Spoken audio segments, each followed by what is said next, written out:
apa yang saya ketahui. What It's, I know about aspartame. What you know about aspartame? Okay. Aspartame is one of the what is it? Sweeteners, kind of sweeteners that what is it? Government has allowed the use of aspartame in food product, yeah, especially for people who has diabetes, yeah.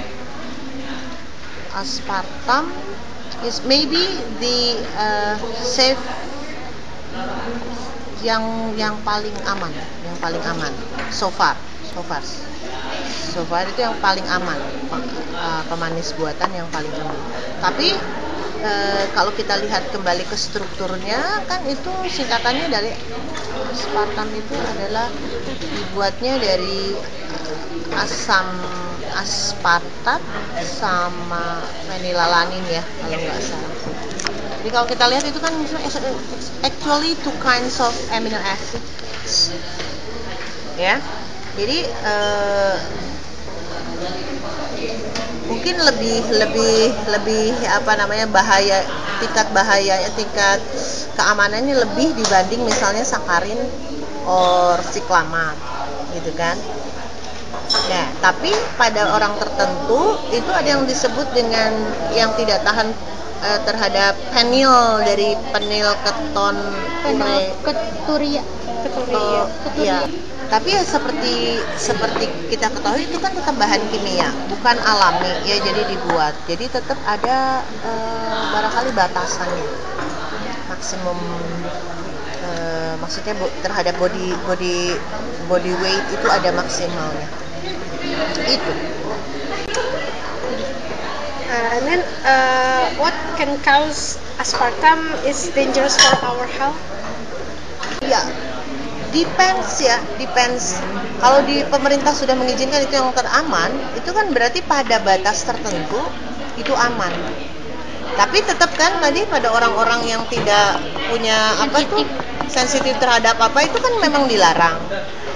Ya. Yang barangkali yang kamu harus baca adalah fenilketonurea itu apa sih?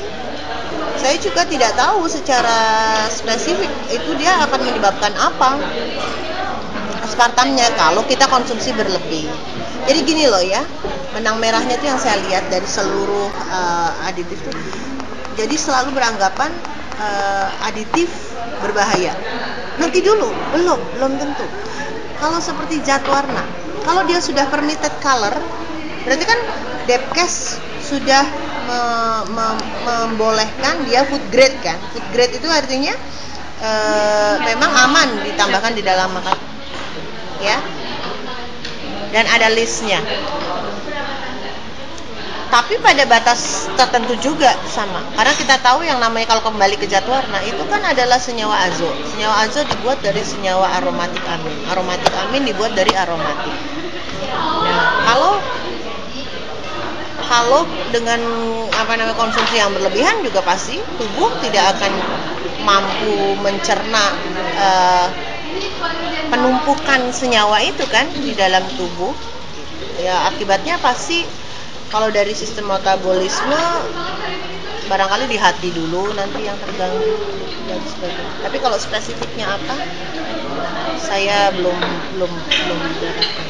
Jadi setelah saya baca dari salah satu buku, jadi ada kasus ternyata peningkatan tumor otak itu disertai dengan banyaknya penggunaan dari aspartam. Karena itu para peneliti itu menganjurkan untuk ditinjau ulang lagi. Nah itu ada eksperimen lebih lanjut yang bisa dipercaya. Iya, begitu. So far, jadi kan seperti ini contohnya di Amerika juga pernah. Ini ada suatu zat warna, apa lupa namanya, sudah di permitted gitu, permitted color, dulu itu masuk permitted color. Tapi ternyata ketika dipakai, dikonsumsi oleh anak-anak, itu menyebabkan sindroma apalah yang maksudnya menyebabkan sakit gitulah. Nah Nah, jadi si zat warna itu kemudian ditarik lagi. Jadi ada tetap kemungkinan ya. Nanti penelitian lebih lanjut nanti mungkin.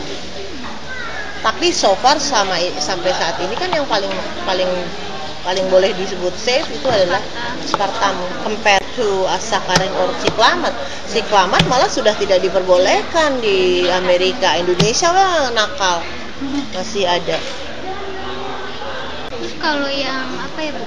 Kan yang penyakitnya juga ada yang kanker, penyebab kanker, terus yang Alzheimer. Ya Alzheimer. Nah itu kan jadi gini loh, karena sebenarnya senyawa aromatik itu kan nggak bisa didekomposisi di dalam tubuh. Yang bahaya itu sebenarnya bukan benzennya, tapi ketika di dalam tubuh di metabolisme ada produk samping. Nah produk sampingnya itu yang berbahaya.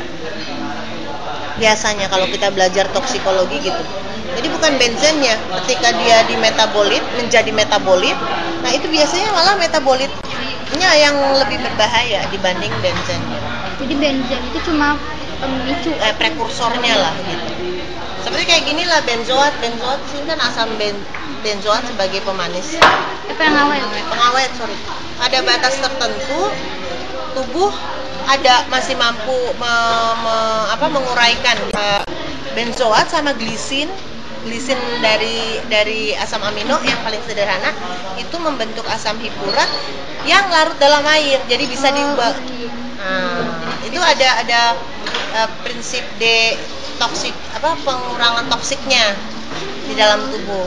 Tapi kan juga berlebih nanti detoksifikasinya akan berkurang gitu. Jadi kalau dari sisi toksikologi senyawa-senyawa organik terutama aromatik yang ini rantai sampingnya. Jadi ini yang paling bahayanya justru gini nih. Kalau dia udah membentuk senyawa terus gini. Nah, ini nih epoksida namanya? Nah, yang kayak gininya nih yang bahaya. Ini nanti dia mengganggu DNA kita. Berarti kalau misalkan benzen yang udah berikatan sama yang lain gitu Bu ya, yang mengganggu itunya, akan berikan hasil dekomposisinya yang di dalam tubuh, bukan benzennya sendiri. Biasa hasil dekomposisinya dalam tubuh yang dalam bentuk O-nya begini nih. Nanti dia akan mengedak DNA, namanya edak DNA kita, diedak oleh senyawa ini. Maka DNA itu atau bagian sel, tergantung kan ini DNA sel mana yang dia serang. Misalnya ke otak kan berarti nanti ada perubahan mutasi lah dari DNA-nya. Makanya kenapa yang phenylketonuria itu tidak bisa kan dia itu tidak bisa memproduksi enzim yang mengdekomposisi fenyl. Jadi tidak bisa. Jadi mungkin terus di sini tuh terus di hati itu terus ada bertumpuk, berarti berakumulasi gitu ya. Itu kalau mau belajar toksikologinya ke sana. Jadi ya itu yang tadi yang saya luruskan, so far kalau di pemerintah sudah mengizinkan itu ya pada batas tertentu aman, tapi segala sesuatu kembali kalau berlebih-lebihan. Kalau biar bagaimanapun kan dia senyawa kimia.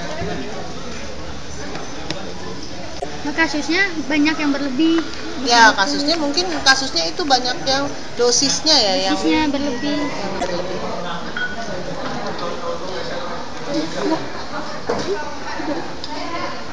Tubuh kan punya ketahanan tertentu terhadap senyawa tertentu yang disebut dengan daily intake-nya ya, acceptable daily intake. Acceptable daily intake. Sehari kamu bolehnya 50 mg per berat badan gitu loh, misalnya per kilogram berat badan. Kalau karena minumnya sering ya, jadi tiap senyawa ada itu tadi daily acceptable daily intake. For the information, Thank you for your time. Thank you for your time. Thank you for your time. Thank you, ma'am. Assalamualaikum.